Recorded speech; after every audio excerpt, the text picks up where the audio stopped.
Hi, Rich. Hey, Hi, Reginald. hey, can you hear me? I can, and I can see you. Excellent. Thank you so much for joining us tonight, Rich. Hi, Chris. You're welcome. Okay.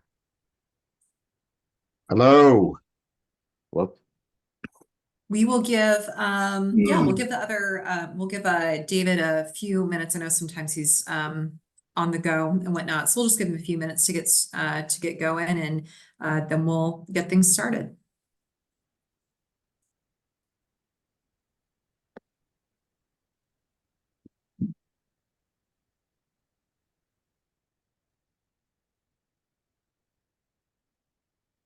Are there any public members?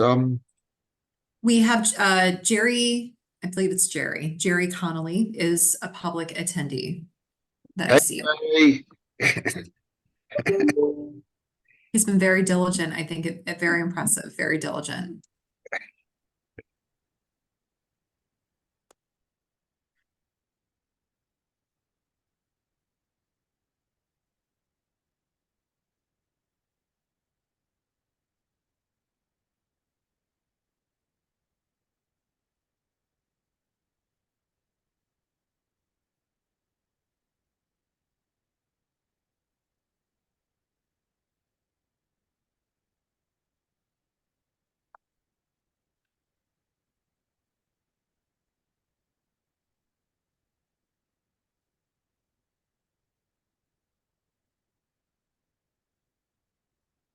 All right, we'll give it one more minute and then we'll just go ahead and get started. Let's see. Looks like we have another member of the public, Charles Bryson with Trailnet. Lovely to see you as well, Charles. Hey, there he is. Hello, Commissioner Dwight. How are you? Well, good to be with you all. Good deal. Well, we will go ahead and get started. Tonight, we have the pleasure of hearing from BPS President Rich Bradley. We are very excited to have him here. Rich, so you know the BPS charter language and just the way it's structured has been a topic of conversation within this working group. Obviously, this was written quite a long time ago and things maybe done a little bit differently now. So this working group is really looking forward to hearing your thoughts on, how the charter language as it currently exists, does and does not serve the modern work of the work that you all do there. Any thoughts on changes, anything that you think should be retained, and just sort of the role, if you want to start off with maybe by talking about what is BPS, what does it do, what role does it serve within city government? And then we'll just let you talk and we'll see what questions commissioners have. And then we usually open it up to comments or questions from any attendees who may be here. So actually what I will first do before I kick it over to you is I'll just go around and have all the commissioners introduce themselves for the benefit of the public and as it's recorded. Casey Milberg, Policy Director in the Mayor's Office, and I'm the Mayor's Office non-voting designee to the board.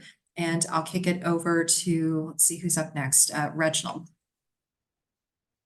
hello, Rich. I'm Reginald Garth, financial well-being coach, and of course, commissioner and parliamentarian on the Charter Commission.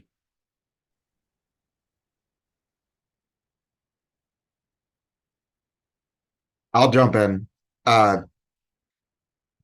Bradley, my name's Chris Grant. I'm an attorney here in St. Louis. I actually represent mostly labor unions and nonprofits, but also a 20-year city resident. And thank you for being here to educate us some more about the city. And David? Thanks. Hi there, David Dwight. On the Charter Commission. I've worked in nonprofit and nonprofit advocacy work across the last 8 years and been a resident of the city for the last 12. So really excited to hear more from you. Thanks so much for your time today. All right, and Rich, we will kick it over to you. So tell us, what is BPS? What do you do? Who are you? All of that. Great. Well, thank you, Casey, for the introduction. Commissioners, good evening. Nice to meet all of you. thank you for the opportunity to tell you about BPS and what we do as a city. So I'm going to go through, give you a little bit first about myself, talk a little bit about the Board of Public Service. Then I'll actually talk about my department, which is the Department of the President of the Board of Public Service, and try to give you a good feel for how this all fits together. And I'm going to say this to you that a lot of people don't understand what BPS is, simply because we do a lot of work behind the scenes. And so, there's always the other departments on the board itself that touch the public a lot. And ours is more internal. So let me first of all start off and tell you, my name is Rich Bradley, and I am the president of the Board of Public Service. I was originally appointed by Mayor Francis Slay in 2009.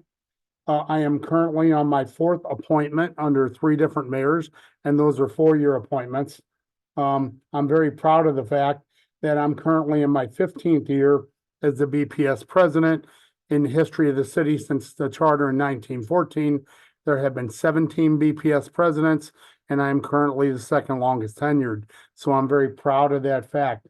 Now, that all comes with the fact that I have an outstanding staff to work with, and I'm very happy that the mayor has allowed me, these mayors have allowed me to do the job that I do. Very important fact is I am a registered professional engineer in the states of Missouri and Illinois. And for those of you that may not be familiar, what that means is it is a professional license on top of my engineering degree. Had to pass 2 extensive tests over a 4-year time after I was out of school in order to receive that license. And I'm also considered informally the city's chief engineer. That's not my title, but many of the mayors have referred to me as that. So other than that, I've been with the city for 36 years. I started in May of 1988 as a civil engineer 1 with the Board of Public Service, and I worked my way up through the ranks, engineer 2, engineer 3, engineer manager 1, and then in the BPS itself, I have worked in the construction divisions, the design divisions, federal grants, and work capital personally. Then in around 2000, I went out to the St. Louis Lambert International Airport, and I held the positions of chief engineer and assistant airport director for planning and engineering, and had the opportunity to work on the new runway 1129 that is built today, the 3rd runway that was built. The Board of Public Service itself is established in Article 13 of the city charter, and the BPS is the Public Works Board for the city of St. Louis. So the members are the president, myself, the director of public utilities, the director of streets, the director of welfare, which today is the director of human services, the director of parks, recreation, and forestry, the director of health and hospitals, which is the director of health today, and the director of public safety. So each of those directors are appointed by the mayor on a 4-year term. BPS, the board, meets every Tuesday at 1:45, and we have a formal meeting where we do a number of things. So I ask you to keep in mind there are 3 major boards with the city: the Board of E&A, the Board of Aldermen, and the Board of Public Service. So we do things like receive bids for public work contracts and approve those. We conduct hearings. We recommend ordinances for public works to the Board of Aldermen, approve public works contracts and changes, approve the use of city facilities. Well, we grant BPS permits, which are basically multi-jurisdictional permits to operate either in the city right away, a city park, or in a city building. We allow utilities to work in the public right of way, and conditional use permits. Now, there are a number of other things that we do, but we don't have 2 hours to go through each thing. So I would just tell you generally, the Board of Public Service controls the right of way from the back of sidewalk to the back of sidewalk, or any city-owned property, city-owned buildings. within the city generally. Now, there are some exceptions to that. The building division is under the Department of Public Safety, and the building division does regulate private property. Obviously, police and fire are underneath public safety, public health. So there are some exceptions, but when it comes to the street itself, we regulate the public right away. Each of the directors that are on the board have control of their respective departments and divisions, and they assume the day-to-day responsibilities, and they report to the mayor and the director of operations. As the president of the Board of Public Service, I oversee the following divisions.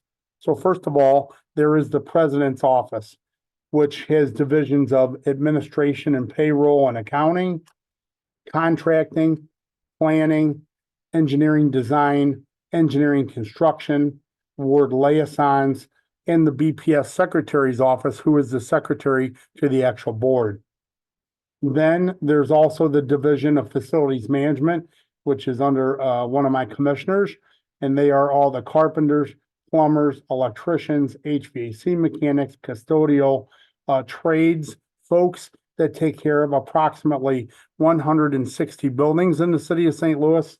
And they also take care of about 25 or so other parcels that are not facilities that are not buildings. Then we have the Equipment Services Division, which is headed up by another one of my commissioners, and that is maintenance of all the city vehicles in 4 garages, which are Hampton Central Industrial, Laclede, and in Forest Park. And when I say vehicles, I include everything from a snow plow to a police car to an ambulance to a fire truck to a lawnmower to a leaf blower. So anything that has a motor is in one of these garages. Then we have the special events section, and that is headed up by a special events program executive. And what that is formed by ordinance for is to coordinate any special event that happens in the city. So if there's a fair, if there's a festival, if there's a parade, if there's a run, anything along those lines, that office handles all the coordination with all the different departments to get that done. And believe it or not, that is a 2-person office, and they handle many, many events over the course of a year. And, you know, there's a lot of coordination that comes into play with all those different events, closing streets and parks and all the things that go with excise. And, you know, we have Mardi Gras coming up, so that is one event that they do. And then Soldiers Memorial, which it belongs to the city of St. Louis, the building and the collection belong to the city of St. Louis. We partner with the Missouri Historical Society on the operation of it through ordinance. And most recently, that building and facility received a $40+ million upgrade as a donation from the Taylor Family Foundation. And so that was all something that we worked on and accomplished, which was great for our veterans. And if any of you all are veterans, thank you for your service. The president's office, I want to talk a little bit about that because I think that's one of the things that really comes into discussionary point takes care of planning, engineering, design, and construction for the city of St. Louis. And I have a team of registered professional engineers, all licensed, who handle planning, design, and construction of major public works projects. We assist all departments with engineering, planning, design, and construction of major capital projects. And we also assist departments with other engineering as needed. And I'll give you a couple examples of that. So bridge repairs, since we have the expertise and the engineers on staff, we recommend and oversee any bridge repairs on our 74 city-owned bridges in the city of St. Louis, roof repairs, and emergencies. And I'll cite one such as the Criminal Justice Center, where there was an issue here a couple years ago, and people were getting out of their cells, and Mayor Cruson had me come down with the public safety director at about 5 o'clock in the morning and said, we need this fixed. And so that began about a 2-year process and $22 million worth of work We are just about completed with that now and ready to put a bow on it and close that one out. We also procure engineering, architectural, and planning consultants as requested by all departments through a qualification-based selection process as dictated by ordinance 64103 and in conjunction with approved BPS processes. This process is also required by the Brooks Act, which is a federal law for federally funded projects. So what that means is consultant firms come and submit to us statements of qualifications. We have selection committees that select them on qualifications, not cost. And then we go ahead and negotiate contracts on cost plus fixed fee. Also, we bid engineering and architectural projects for all city departments in conjunction with city charter and ordinances and ensure that all requirements are met, such as, transparent advertising, receiving bids, making sure that we have all the documents that go along with a bid, including bid bonds, insurance certificates, and others. We also follow the approval process, including minority and women business participation. We assist other departments in managing consultants and contractors as needed throughout the execution process of the work. BPS also maintains the city's capital needs improvement list. So a capital need is anything that is $50,000 or more and has a useful life of 10 years. And I am an actual member of the capital committee, which is a recommending body by ordinance to the Board of E&A. All this is done in a spirit of collaboration with the requesting department. The alderpersons are also included in discussions pertaining to projects that affect their wards. Public open houses and hearings are held regularly as required and needed on all of our projects for public input. Then I have ward liaisons that work with alderpersons to plan and use their ward capital funding. So each alderperson, now that there are 14 alderpersons, receives on the order of about $850,000 a year that they plan and program to use for projects that are within their ward. And then what happens is all the departments on BPS, we have annual aldermanic budget hearings with the BPS ward liaisons and the other department staff and the alderpersons where they sit down and they determine on an annual basis how they want to program and spend their ward capital funds. And all those things, by the way, are subject to our review, my review, the city councilor's review to ensure that they are doing things that are within the city right of way or city-owned property. They're doing things that are appropriate and proper, and that we are spending funds properly. So things that they typically do are street paving, alley improvements, lighting, trash cans, trees, playgrounds and parks, sidewalks, etc. So alderpersons can either spend or bank their ward capital. There is no maximum that they can bank at this time. They can bank it for future projects, maybe a multi-year project, or a local match share for a grant. And so then the planning section also works with other departments to apply for grants. And I want to talk about this in depth a little bit because this is very important. So every bridge and many street projects that we do, we apply for federal grants. There's not a federal grant program that comes out that we don't scrutinize to see if we can apply for a grant, because these federal grants are 80% federal funded. They're 20% local match share funded. So literally we put up 20 cents and get 80 cents on a dollar. And many of our projects are funded this way. Now, what that means is we have to have extensive grant writing capabilities, which we do. And we work with the different operating departments, particularly streets and traffic, to make sure that